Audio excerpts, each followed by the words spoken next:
The anti-government protesters and the ruling party supporters have clashed in northern Serbia after a night of violence that saw masked men hurl missiles and fireworks at campaigners against corruption. The clashes erupted for a second day on Wednesday in a major escalation after more than 9 months of persistent demonstrations against President Alexander Vučić.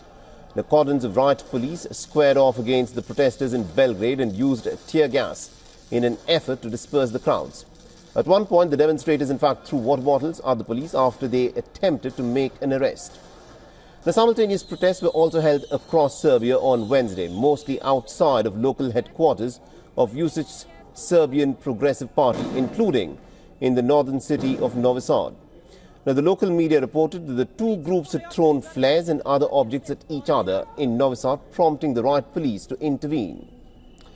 The Interior Minister Ivica Dačić said that at least about one policeman was injured in Novi Sad and called for the return of law and order. And Serbia's president, other government officials and pro-government media have repeatedly described the protesters as terrorists, though protests in Serbia since November have been largely peaceful.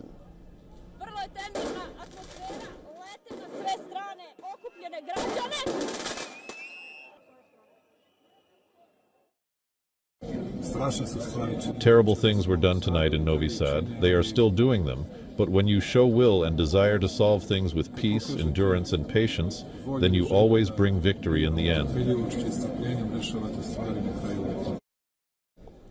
Now, led by university students, the protesters are demanding that Vučić should call an early parliamentary election, which he has refused to do.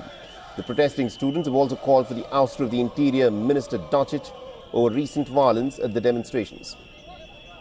Now, Wednesday's protests were organized in response to incidents on Tuesday evening in the northwestern town of Vrbas, where riot police separated the protesters from the opposing camps outside of the ruling party's offices.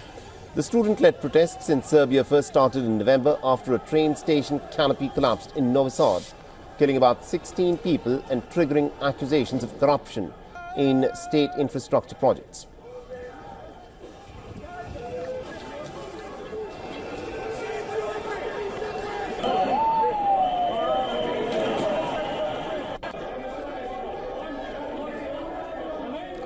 The protests have since drawn hundreds of thousands of people, shaking Vučić's firm grip on power. His supporters have recently started organizing counter-demonstrations, fueling fears of potential violence.